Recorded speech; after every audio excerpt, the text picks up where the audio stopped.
Syar'an. Tinatawag syar'an, urfan, istilahan. Pag sinabi mong syar'an, ibig sabihin niya, yani ayon sa ating syariah.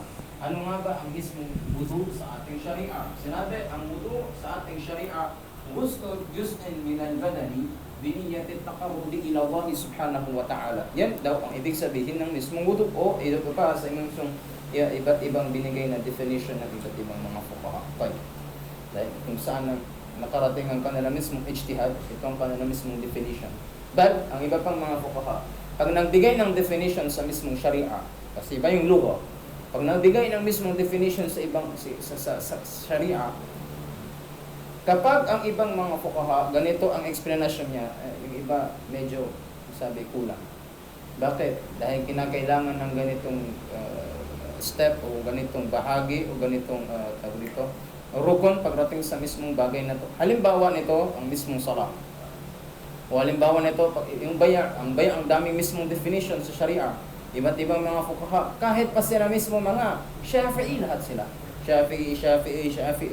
Halimbawa nito si Imam Malik, halimbawa Imam An-Nawawi, halimbawa meron siyang ta'arif ng mismong baya, iba.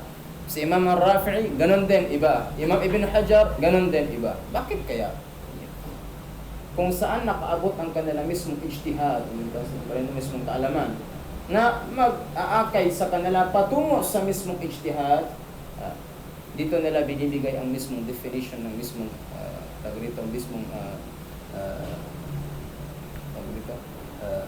anong bagay na yun.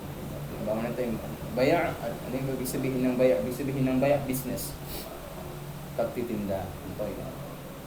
Sinabi niya rito, syar'an la lughawiyan. Pag sinabi mong syar'an ayon sa mismong wifq syar'i, ibig sabihin ayon sa ating syariah, mismong wudu. Samantala, la lughawiyan, ano ba ang wudu sa lughatan o sa ating lugha? Ang ibig sabihin ng wudu sa ating lugha, ibig sabihin niya ay ang paghuhugas ng kamay. Hada wudu. Sinabi ni Propeta Muhammad sallallahu alaihi wasallam sa hadith sahih. Sinabi ni Propeta Muhammad sallallahu alaihi wasallam,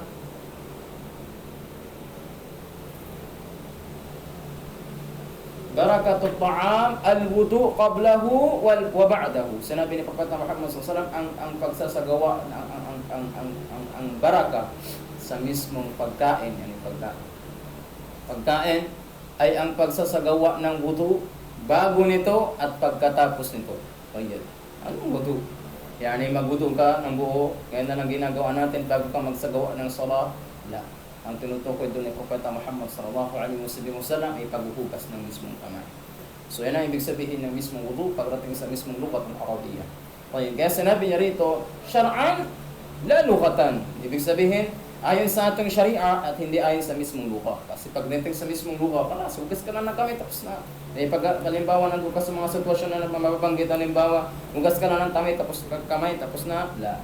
Ibig sabihin niyan, magsasagawa ka ng wudu, gaya na naman nagsinasagawa natin o ginagawa natin bago magsagawa ng salat. Okay. Number 1, sinabi niya sa mga gustong magbasa ng Quran at sa gustong makarinig nito. Ganon din sa mismong hadith.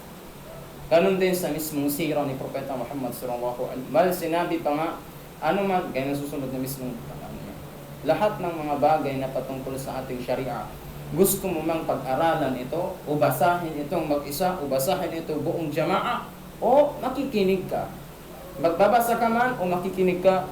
Paano naman halimbawa, kung halimbawa ang pakikinggan na qari, halimbawa, ay recorder, hindi naman live.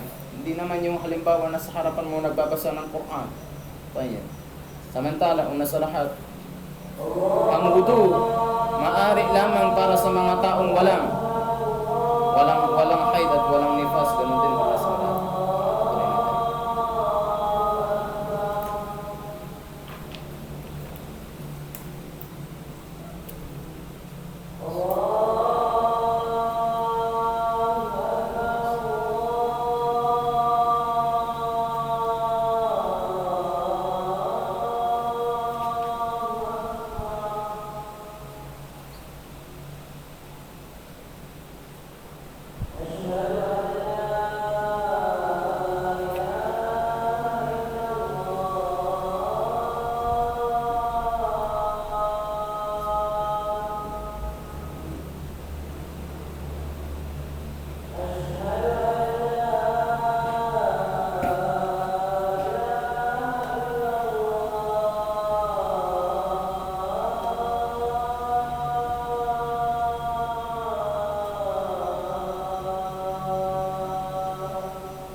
المسلمين واغفر لنا ولوالدينا واغفر لنا ولوالدينا واغفر لنا ولوالدينا واغفر لنا ولوالدينا وارحمهم كما ربيانا صغيرا.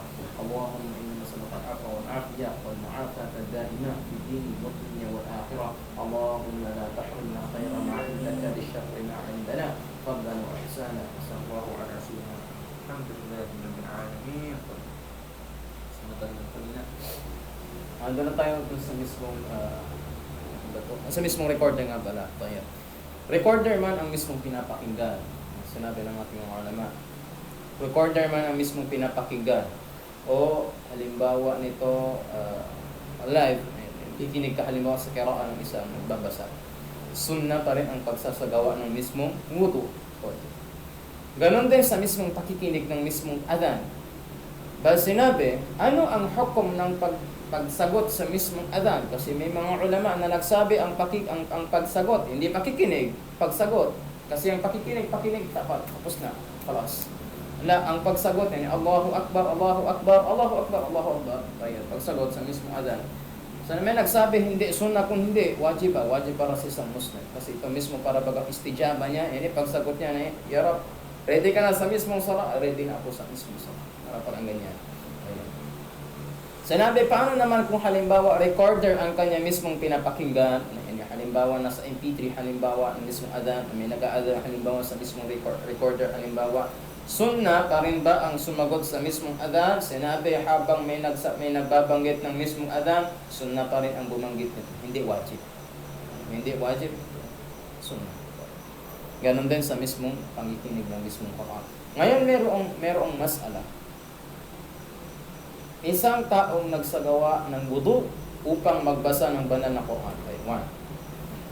At isang taong nagsagawa ng wudu para sa mismong sujud tilawa. Alam natin ang sujud tilawa. Yan yung halimbawa pagkatapos magsagawa ng mismong sala, ng mismong basa. Nakabasa ka dito halimbawa ng mismong may sujud. Ano mang sa mismong ito ay 14 na mawdu', ibig sabihin 14 na mismong bahagi sa mismong banal na Quran, iba't ibang aya, yung iba na sa isang surah, na kung saan sunna ang magsagawa ng mismong wudu, ng mismong sala o ruku, sujud para sa pagtapos mong nabasa ang mismong aya na ito. Itong tinatawag natin sujud tilawa, ano naman natin yan? Tayo. Saan sa kanilang dalawa ang pwede magsagawa ng salatul fard? Ang sagot, para sa nagbasa o nagsagawa ng wudu para magsagawa ng salatul fard, hindi sa kanya pwedeng para sa isang taong na nagsagawa ng wudu para magbasa ng mismong banal na Quran, hindi sa kanya pwedeng magsagawa ng salatul fard. Yani sa mismong wudu na kanyang ginawa. Okay, one. Samantala, para sa mismong nagsagawa ng wudu para sa sujud tilawa, pwede sa kanyang magsagawa ng mismong salatul fard. Ang tanong, bakit?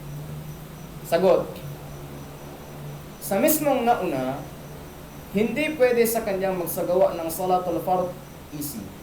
Dahil ang mismong qiraah, la tushtaratu bil wudu wala bit tahara. Ibig sabihin, ang pagbabasa ng banal na Quran, hindi syurut, hindi syart, hindi kondisyon.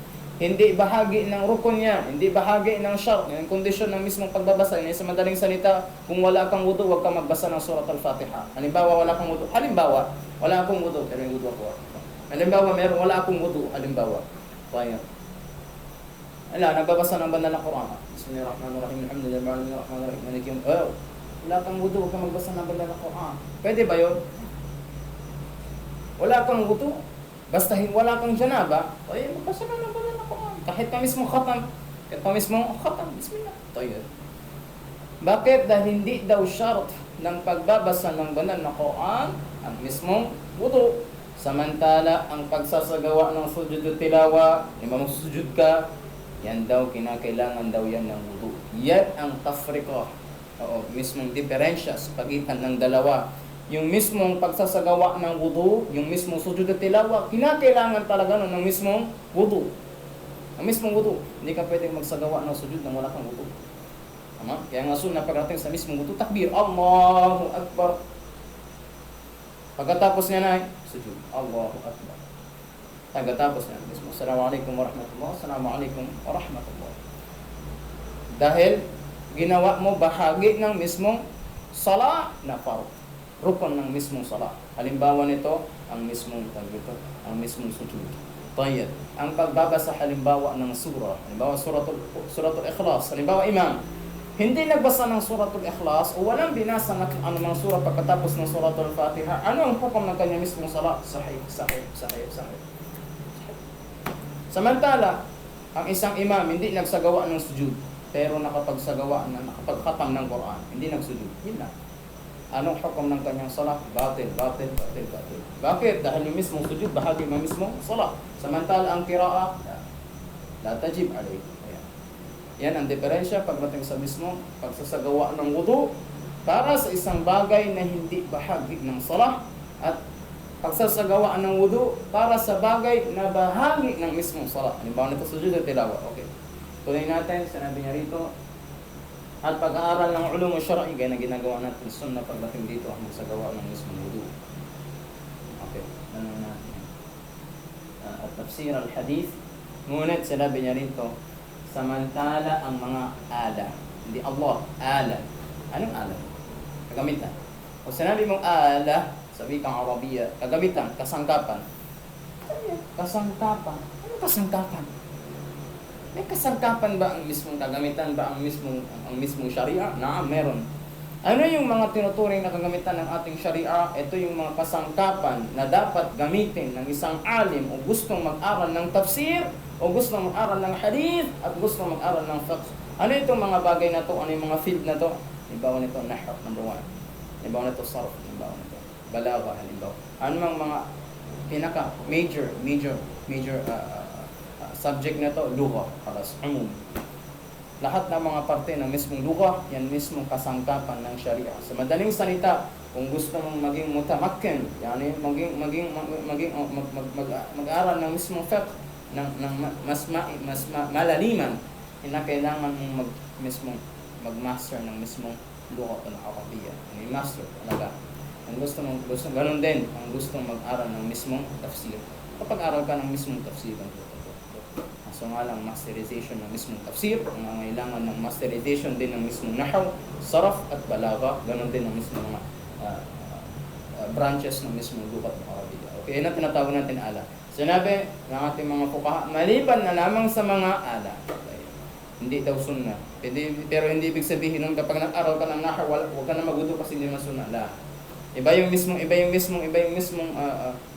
sukatan nila. Yung dito sunnah dahil ito mismo mas mabigat. Pero hindi ibig sabihin nung halimbawa kapag wala kang kasangkapan, wala kang nahw, wala kang sarf, wala kang ito, kayang-kaya mo magsagawa o mag-aral ng mismong fiqh. Isang tao na gustong mag-aral halimbawa ng mga ganitong uri ng ulum, kailangan niya talaga ng mismong kasangkapan. Dahil ang mismong fahm al-lughat al-Arabiyya, ang pag-intindi sa mismong wikang Arabiyya, napaka-intindi, ay napaka muhim, ibig sabihin napaka-importante. Okay, tuloy natin. At sa pagpasok sa masjid, kahit pa dadaan lang, kahit lamang dadaan. Ito yung mismong mas'ala na laging binabanggit ng mga fuqaha pagdating sa mismong masjid. Halimbawa nito, isang taong isang masjid, yung pintuan ng bahay niya nandito sa dulo ng masjid. Kapag gusto niyang lumabas, pupunta sa kabilang banda, kinakailangan niyang pumasok ng mismong masjid. Tayyib. Sunnah ba para sa kanya kahit na halimbawa, araw-araw. Mas madaling salita, halimbawa yung masjid na yan, pintuan niya meron. Sa kabila, meron din pintuan. Yung kabilang pintuan na yun, nandun yung kanya mismong pintuan ng kanyang bahay. Yan sa madaling salita, kung gusto niya lumabas ng bahay, kinakailangan niya mismong lumabas din ng mismong masjid. Hindi dumaan sa mismong masjid. Tayyib. Ano ang hukom nun kung halimbawa ang isang tao mayroong junub? Sinabi ng ating mga ulama, kahit na murur, haram. Kahit na murur, haram. Maliban na lamang, sinabi, kung wala siyang tubig doon sa kanya mismong bahay. Yani, siguro nakuha naman natin mismong masala. Halimbawa na ito isang masjid, may dalawang pinto. Yung sa kabilang pinto, nandun yung kanya mismong bahay. Pinapayagan ka lamang muru, ibig sabihin na dumaan sa mismong masjid kung walang tubig na, na maaaring magamit sa mismong bahay para magsagawa ng mismong ghusl al-fard.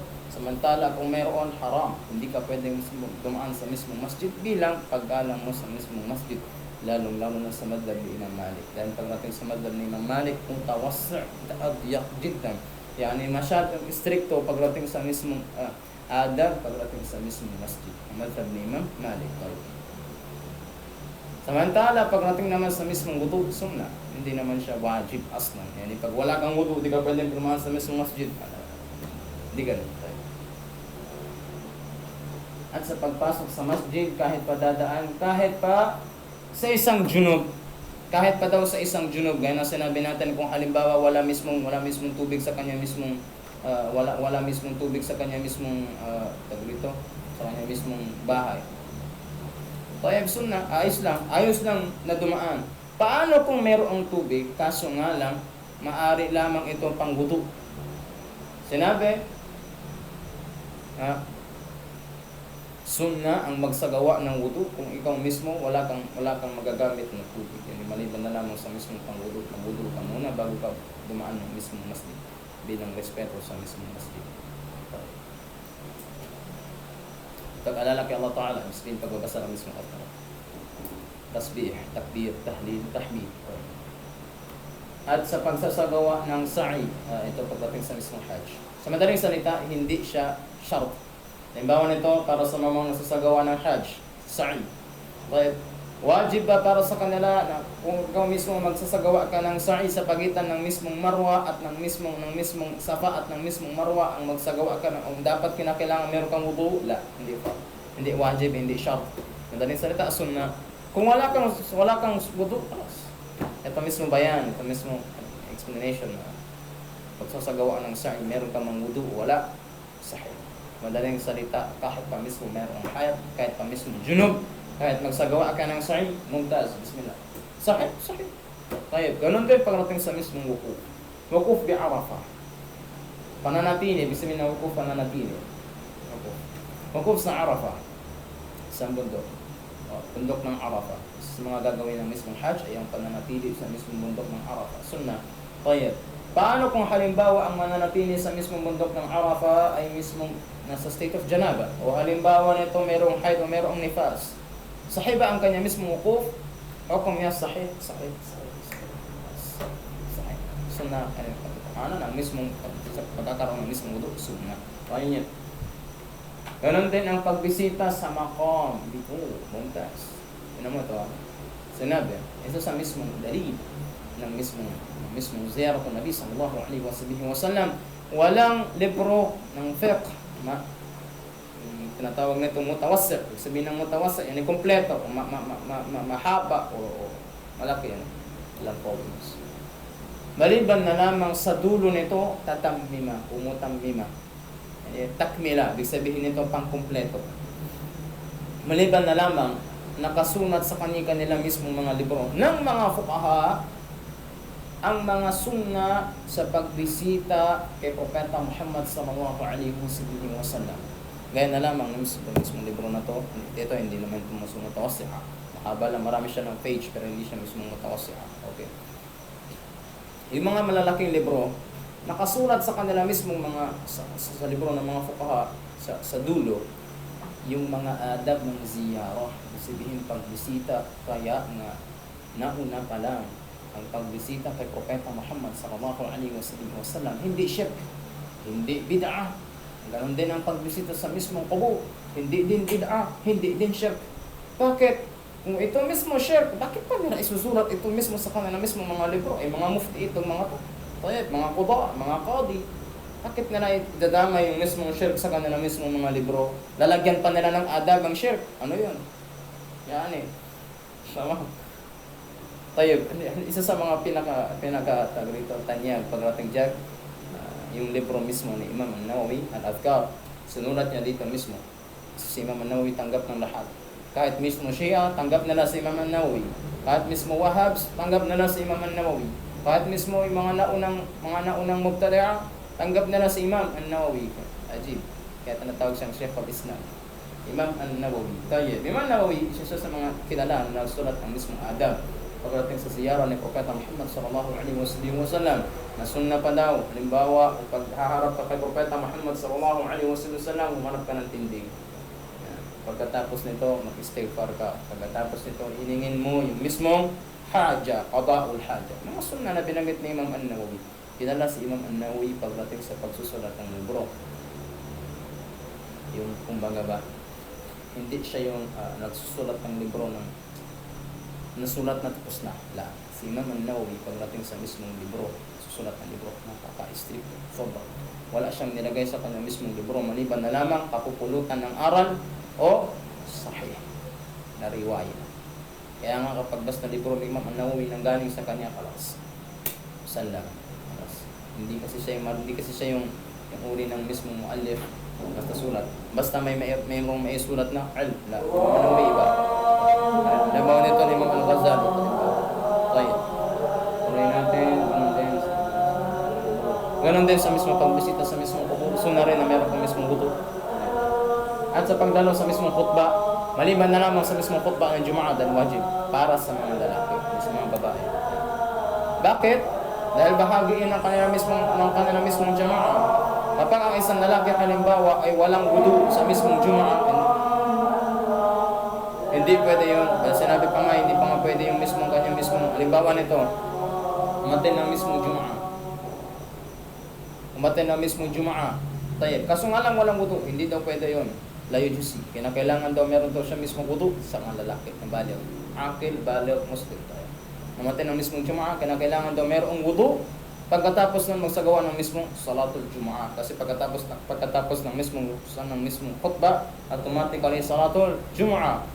Kaya sinabi niya rito pag-atin ng anumang khutbah. Ano ba mga khutbah? Ang sala na may mga khutbah, halimbawa nito salatul Eid. Sunnah ang pagkakaroon ng mismong sala. Halimbawa, bakit? Dahil ang khutbah pagkatapos ng mismong sala. Samantala ang mismong khutbatul Jumu'ah, nauna ang khutbah bago ang mismong sala. Pinagkaiba kasi yung mismong diferensya pagdating sa mismong oras. Tayo. Samantala, ano pa yung mga salatul istisqa halimbawa. Pagsasagawa halimbawa ng sala pagkatapos ng mismong khutbatul istisqa. Ganon din ang mismong pagsasagawa ng mismong yung mismong kusufain. Salatul kusuf wal khusuf. Ang kusuf syams, ang khusuf qamar. Okay, yung mga yan merong halo mismong khutbah. At ganon din sa natulog ng gabi nang nakaupo kahit pa maayos ang kanyang mismong pag-upo. Ano halimbawa niya? Halimbawa nito, nag-review, isang taong nag-review. Karamihan ng mga ulama na nauna ganito matulog, hindi sila natutulog na nakahiga. Tulog sila mismo na nakaupo. Pagkatapos na magsulat ng libro, kalas. Basta inabutan na ng mismo antok, doon na yung matutulog sa kanya mismo parte. Saan siya nakatulog doon, kalas. So, yan. Ngayon, sinabi niya, bakit sunnah?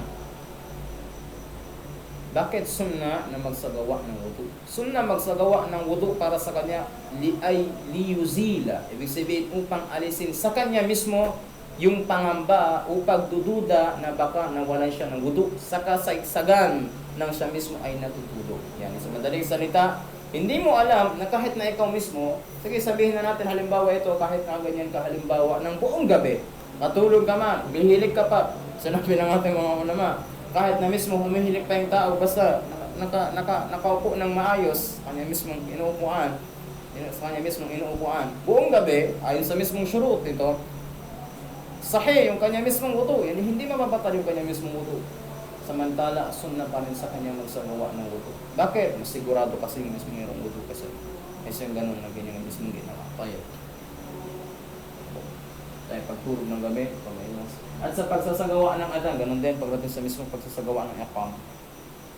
At sa mga nakaranas ng janaba bago maligo.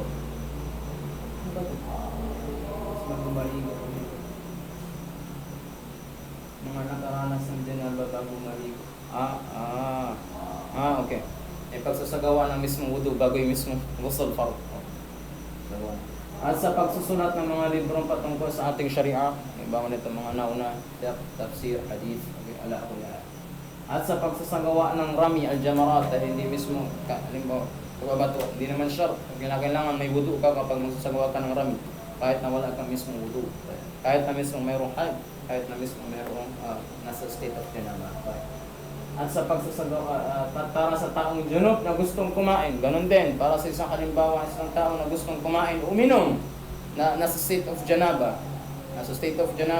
sunnah para sa kanya bago kumain. Magsagawa, akal, yan, minimum, magsagawa ka muna ng mismong wudu, kasi makruh, nasa state of janaba ang isang tao, patagalin niya, bukas na, nilalamig ako ngayon yan mismo, sunnah para sa kanya. Makruh sa kanya ang patagalin niya. Halimbawa nito, may state of janaba, salita na salita. Dami ba? Armalit ko. Pero nasa state of janaba, yung mismo makruh sa kanya. Sunnah, kahit na minimum ba? Minimum, bakit? Dahil kapag ang isang tao nasa state of janaba, nilalayuan siya ng kanya mismong mga malaika. Nilalayuan siya ng kanya mismong mga malaika. Kaya sunnah, pagkatapos dumating ang isang tao sa mismong sitwasyon na yun, ay magsagawa ng mismong ghusl kaagad. Maggudo ka muna, mag-ghusl. Mismo sunnah tayo. Ganon din ang pag-inom, ganon din ang mismong pagtulog. Sinabi niya rito, gustong kumain kahit pa mismo haram. Katulad ng magsu. Ayun, haram. Yan yung halimbawa, nasa state of janaba ka na. Pagkatapos kakain ka pa ng haram. Anong haram yan? Itong tinatawag natin, dalawang haram. Kung tutusin ang haram-haram. Pero, pagdating sa mismong tafsir, yung parang bagang himay. Trabaho kasi ito ng mga usul. Meron tayong tinatawag na haramun li dhate at haramun li arid. Anong pagitan ng dalawa? Ang haramun li dhatihi, ito yung uri ng haram na haram talaga. Yung mismong bagay na yun haram. Halimbawa nito, baboy. Ano mangyari? Haram yan. Hindi naman pwede maging halal ang baboy. Haramun li'arid. Li'arid. Ang ibig sabihin niyan ay Tagalog. Ibig sabihin ba parang yung mismong bagay na yun, hindi siya haram as in. Yung mismong bagay na hindi haram. Kaso nga lang, yung pagsasagawa o yung mismong patong o konektado sa bagay na yun, yun ang gumawa sa kanya para maging haram. Halimbawa nito, kung binigay sa iyo ang bagay na to, halal. Kaso nga lang kapag inagaw mo, haram. Yan. Yung mismong bagay na to, hindi siya haram aslan. Yung mismong cellphone, halimbawa kakaroon ng cellphone, di halal. Pwede, bismillah. Kaso nga lang, ang mali doon, ang itong tinatawag natin arid. Haramun li arid. Pagsasagawa, yung mismong haram, naging haram siya dahil sa mismong bagay na konektado sa kanya. Ano yun? Pagkuha ng sapilitan. Kaya na lamang, halimbawa, al-akhdu bil-haya'i kal-akhdu bis-sayf. Sinabi ni Prophet Muhammad sallallahu alaihi wasallam, ang pagkuha ng bagay na pahiya. Anong pahiya? Katulad na lamang ng pagkuha nito sa pamamagitan ng espada. Halimbawa nito, isang tao halimbawa ang hinolda o ng holda. Alam nating lahat ng kanya mismong ginawa haram. Itumtukan ba ng baril? Hold up to, yun ang pera mo.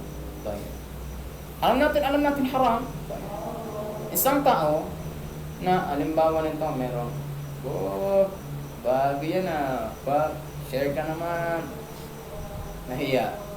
Ito na nga Sinabi ni Prophet Muhammad sallallahu alaihi wasallam, yung bagay na pagbibigay niya sa iyo, yan mismo para di mo rin lang siyang inukolda. Hold up to. Anong hukam ng hold up? Haram. Ganon din ang mismong pagkuha ng bagay ng pahiya. Yan binigay niya sa iyo na nahihiya. Sige na nga. Napilitan tuloy. Yan din mismo akhlu bisayf. At Muhammad sallallahu alaihi wasallam sa hadithun sa'yo. Tayan. Hindi siya haram sa mismo. Yung bagay na hindi haram. Kaso nga lang yung pagsasagawa, yung bagay na yung konektado ba doon. Yun yung gumawa doon para maging haram. Ito na tawag natin haramun li'arid. Tayo.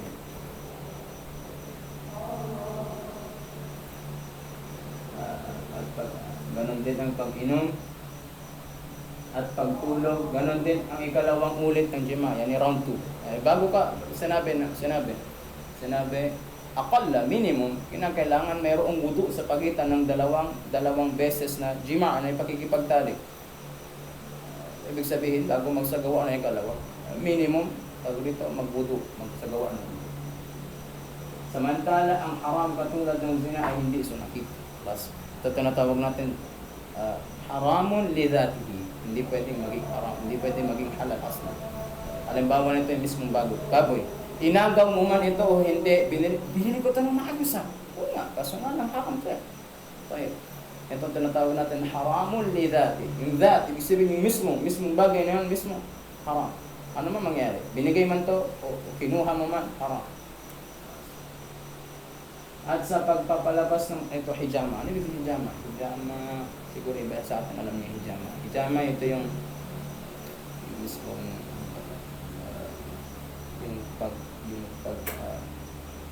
pagsak ng mismong libro ay ng dugo sa kanyang katawan, ang panlinis ba. Ganon din, anong kalimutan kung takalog nito.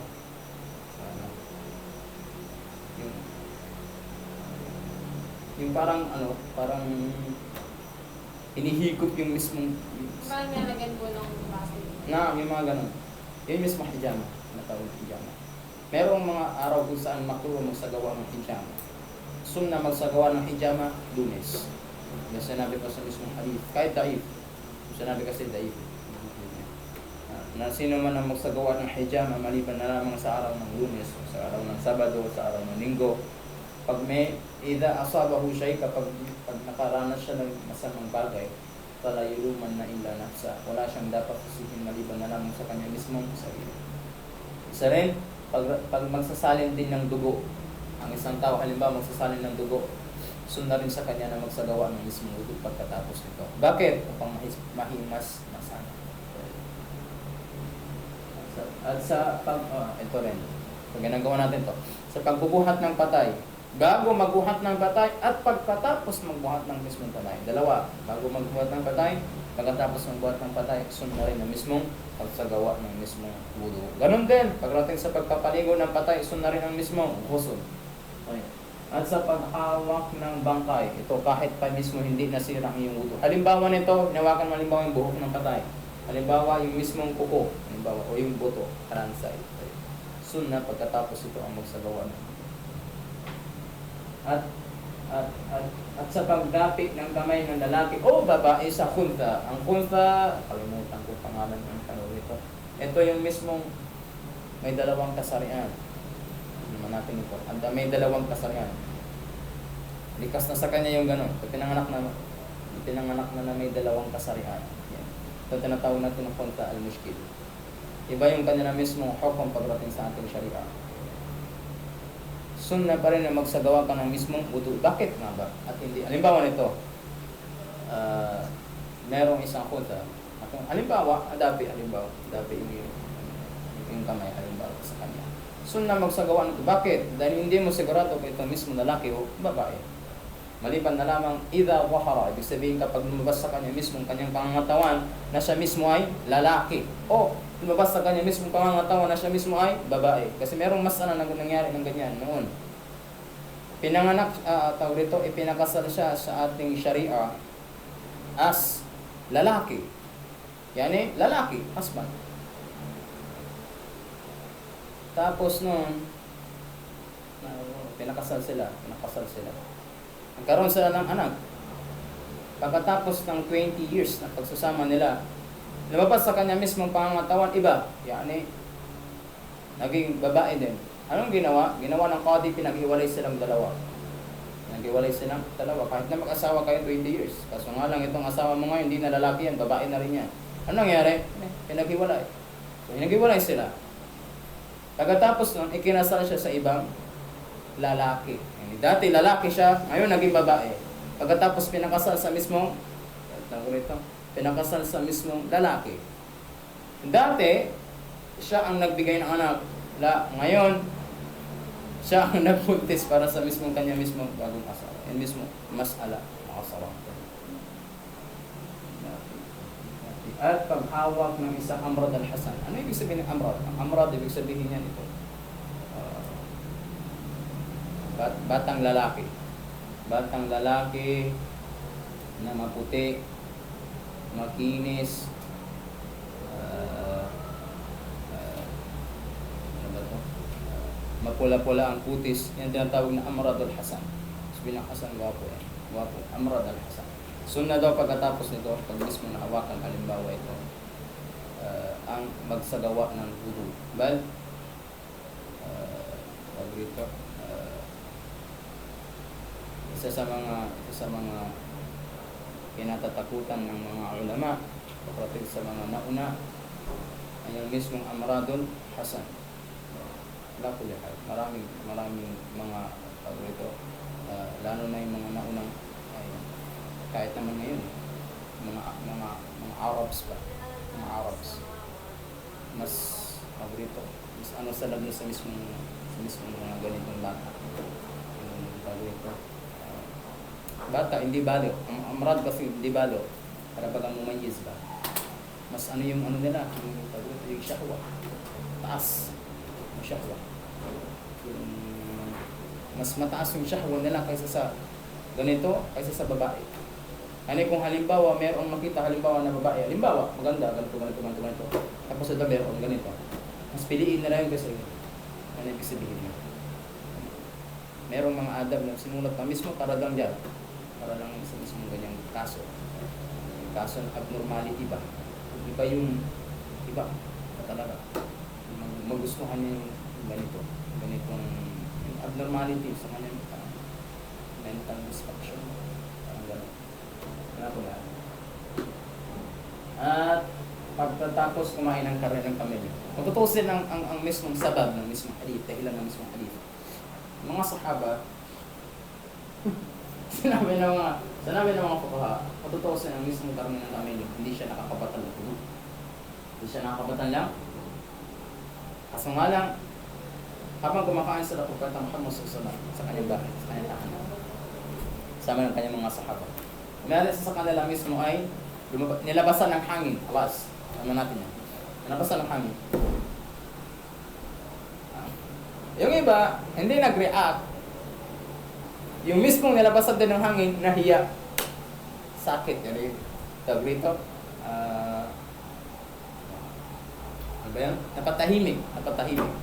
Pagkatapos nun, sanabi ng Propeta Muhammad sallallahu alaihi wasallam kasi nahiya siya eh. Dahil lahat ng mga sa gilid niya gusto mag-react kasi nga nandun si Propeta Muhammad sallallahu alaihi wasallam. Adab ba? Adab. Okay. Anong ginawa? Ang ginawa ni Propeta Muhammad sallallahu alaihi wasallam, sino man ang kumain ng karne ng kamelyo ay magsagawa ng wudu. Automatically, lahat sila lumabas para magsagawa ng wudu. Yan ang mismong sabar ng mismong hadith. Ngunit, dahil si Propeta Muhammad sallallahu alaihi wasallam la yantiqu anil hawa, hindi siya nagsasalita ng mga bagay na parang wala. Kikisama la. Ibig sabihin niya mayroong bagay na kaya sunna magsagawa ng mismong wudu kapag kumain ng mismong karne ng kamelyo. Special ang karne ng kamelyo kasi ibang mga karne halal. Grabe mainit daw sa katawan. Pagkatapos makipag-tismis at namima at pagmumura, isipin. Ibig sabihin niyan para bagang tauba pagkatapos gumawa ng ganyang bagay. Tismis, galit, mura, namima. Sabihin ng namima, pagkakalat ng mga para bagang nagsusulsul sa away. Banggitan mo ito ng mga masamang bagay na binanggit sa kanya ng isa, banggitan mo rin ito ng ganyan para mag-away sa kanya. Yan ang sabihin ng namima. Pagkakalat ng fitna. At pagmumura at pagsaksi para sa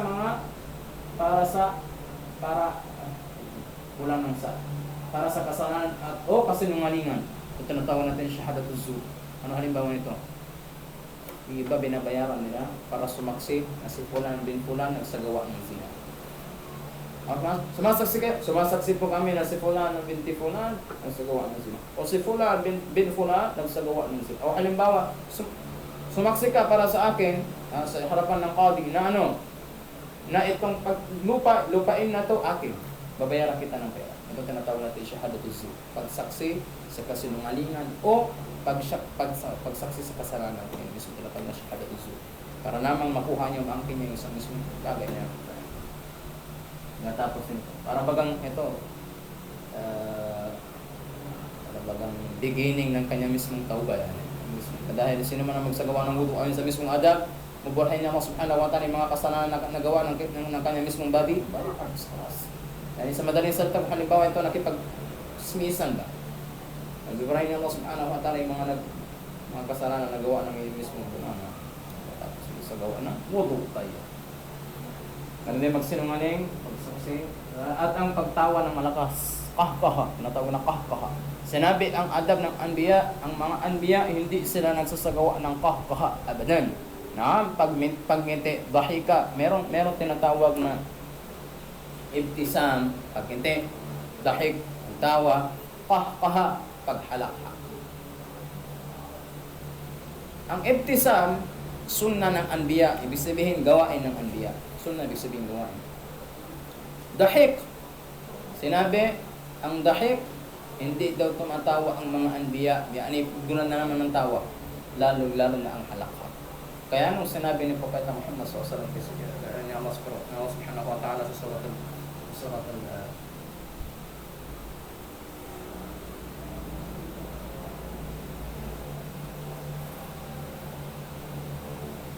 surat An-Naml, sinabi Allah subhanahu wa ta'ala, فَتَبَسَّمَ ضَاحِكًا مِّن قَوْلِهَا وَقَالَ رَبِّ أَوْزِعْنِي. Ito mismo ayan na ito, surat An-Naml.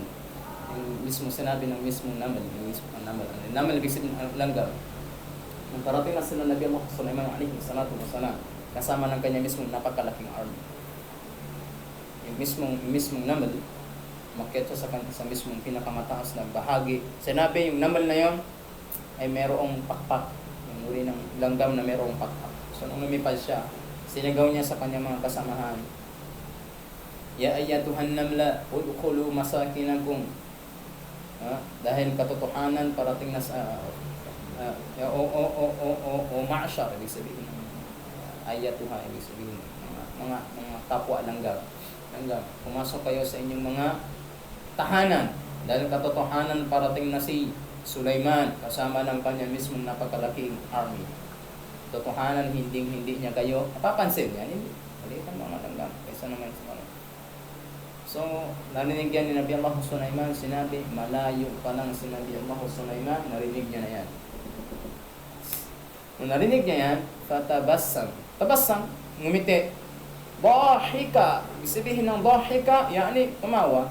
Anong tumawa? Samantala ang mga anbiya hindi tumatawa. Pag si Propeta Muhammad sallallahu alaihi wasallam dahika, ang dahik ni Propeta Muhammad sallallahu alaihi wasallam, yung lalabas yung kanya mismong yung pangil ba? Yan ang dahik ni Propeta. Yan ang tinatawag na mismong pagtawa ni Propeta Muhammad sallallahu alaihi wasallam. Samantala yung mismong katawa na merong dito. Yan ang ginagawa natin.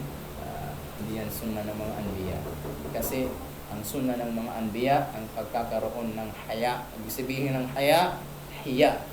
May pagkakaroon ng hiya. Haya, hiya. Pangkaha, ito sa madhab ng Abi Hanifa, kapag isang tao halimbawa napahalakhak sa loob ng salah. Una sa lahat ng salah, batil o hindi? Batil automatically. Sa anumang klaseng madhab yan. Basta napahalakhak ka, o ba sinabi pa nga napatawa ka. Wag. Sa paano naman halimbawa kung napangiti ka lang? Halimbawa nito, may nagpapatawa sa gilid mo. Halimbawa, napangiti ngayon habang nagsasagawa ng salah. Halimbawa, anong hukom ng kanyang salah? Ang kanyang mismong salah. Paano naman halimbawa kung dahik? Lalong-lalo ng kahkaka, iyon ang tubtid. Ibig sabihin, makaka-invalid ng mismong salah. Tapos na yan. Samantala kay Imam Abi Hanifa, kapag ang isang tao nagsagawa ng kahkaka, tumawa ng malakas, rumalakhak ng malakas sa kanya mismong loob ng salah, batal ang salah, okay. Ganon din ang kanya mismong wudu. Yan yung benefit. Maliban na lamang sa labas ng mismong salah, ang wudu niya sahih. Para daw kasi itong tawag nito, adamul ihtiram, parang hindi ka na nagsagawa ng salah. Kaya mas maganda ulitin mo ulit para mas bumalik ulit sa yung mismong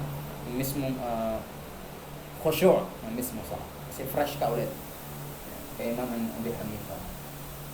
At paggupit ng buhok sa katawan, anumang klase ng buhok sa katawan.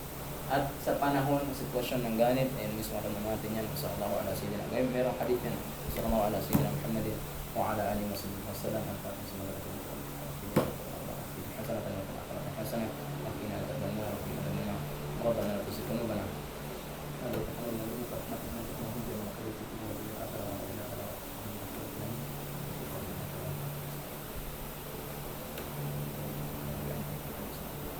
يا نسأل الله سبحانه وتعالى وواصل الحق وواصل سبحانك الحمد لله رب العالمين. Sana nga po pala tayo nakaabot sa mismo akida, yung ano, para bukas pala nakalimutan mo na.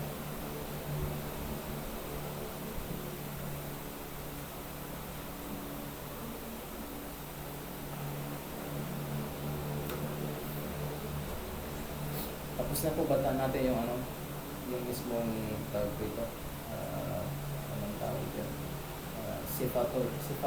sifatul wujud. Tapos na po pa natin yun, sifatul wujud. Kung tapos na natin yun, hindi ibig sabihin bagong sifa ulit. Tama? So tapos na po ba natin yung mismong sifatul wujud?